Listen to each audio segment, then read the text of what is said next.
Hello everybody and welcome to the Whiskey Dictionary, where I do the research to try to teach you a little something about what you're drinking. It's March, which means I'm going to start off with an Irish whiskey, and in fact I will be doing Irish whiskeys all through the month of March. So where I want to start is Glendalough 7. This is a single malt Irish whiskey produced in small batches and aged for 7 years. So let's get into it.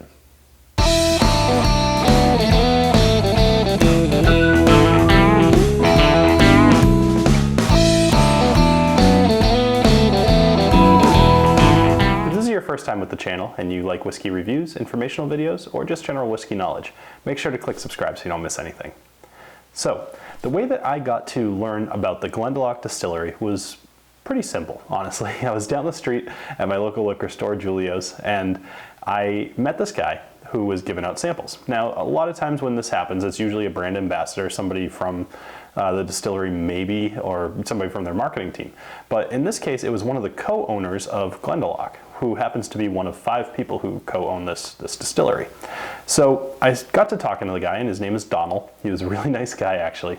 And he kind of started selling me on the distillery. So I tried a couple of his samples. I liked them, so I told him I was going to do a review of his stuff, and I actually am planning on hopefully having him involved with the show in some way, shape, or form. Either way, I bought 2 bottles on the spot and headed home, tried them out, liked them, so here I am.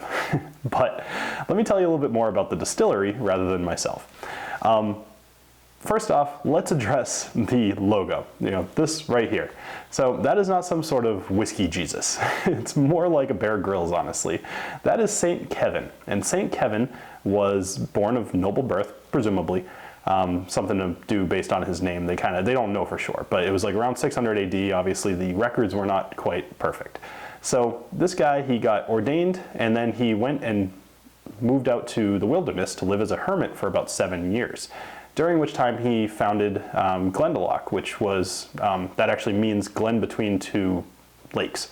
And he founded this little town, ended up, that town itself has 7 different churches in it. But anyway, there's this tale of Saint Kevin who stood still for 13 days while a blackbird laid and made a nest in his hand and then laid eggs. And then the actual eggs themselves hatched and fledged all while he was standing there. And that's what that image is. It's him standing there with the blackbird and the nest. So that's where that comes from. So all of this aside, why focus on this guy as the logo of your distillery? What's it have to do with anything? Well, basically what the guys behind Glendalough were trying to do is focus on the fact that a lot of Irish whiskeys are owned by larger companies at this point. They kind of started as small, sold out if you want to think of it that way, and then kind of maybe even lost a little bit of what makes them them, which, we've seen this a million times. Especially in bourbon, scotch, you see it all over the place. So what these guys wanted to do was kind of get more in touch with the heritage of Ireland and focus on that as part of what they were doing. So they actually started off making, I'm not even going to pretend that I know how to pronounce it, but I'll put it right here, first. And they kind of moved along to making whiskey, and then they make gin, and they do a lot of things that a lot of newer distilleries do as well. Either way, that kind of talks about the distillery. So let's talk more specifically about this whiskey. Glendalough has 3 mainline offerings. They have the 7-year, the 13-year, and then the double barrel. Now, 7 years he spent out in the wilderness, 7 different churches he founded, and 7 years spent in the barrel. Now this is filtered in a traditional Irish copper pot still, and then aged for 7 years in the barrel, and it's non-chill filtered. So at the time of bottling, they cut it down to about 92 proof. So this is a 46% bottle, which is usually a sign of quality. Anyway, so let's get into the nosing and the tasting and see how this does. All right, pop, I love that. I will never get sick of that noise. All right, so let's go ahead. Now, ideally you should let these things kind of sit out for a little bit, just to open up a bit. Not a huge amount, I mean, it's not wine, it's not gonna make a huge difference, but straight out of the bottle, it needs to breathe just a little bit. But that's why you always see me swirling it on these videos. It just aerates it a little bit more than it would if I were to just go right into the nose. So anyway, let's go ahead and nose this. All right, well, the good news is that the nose is very pleasant.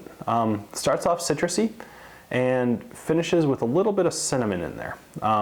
It's like lemon at the front, and then orange, and then there's a little bit of cinnamon, but one of the things I wrote down was actually French vanilla ice cream.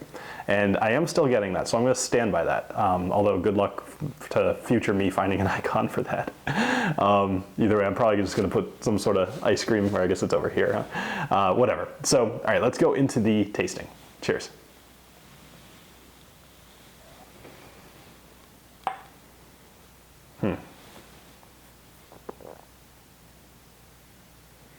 All right, so starts off with water, a little bit of wateriness, which, not great.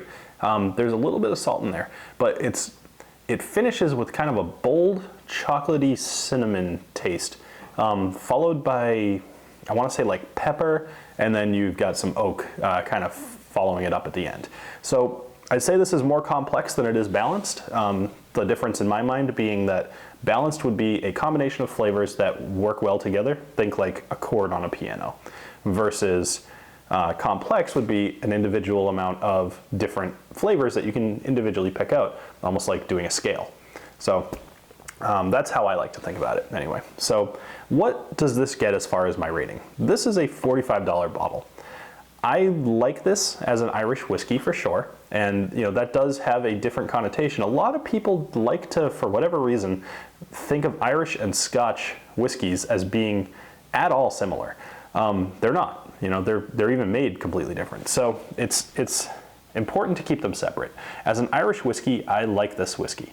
For $45, I would suggest that you try it before you buy it. But I think if you bought it, you would not be disappointed in this bottle.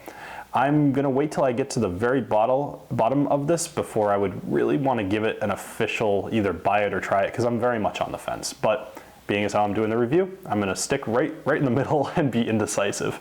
But if you can find a sample of this somewhere, try it. If you like it, I don't think you'll be sad to buy a bottle, especially at $45. It's really not that bad. So that does it for this episode of the Whiskey Dictionary. Thank you very much for joining me here on this first episode of my Irish Whiskey Month of March, and I look forward to seeing you next week. Have a great rest of your night. If you want to help support the channel so I can review all the whiskey you love, check out my Patreon. It's easy to sign up, easy to contribute, and rewards start as low as $1 a month. You can get t-shirts, custom Glencairn glasses, or even come on a live stream. Follow the link in the description to get started.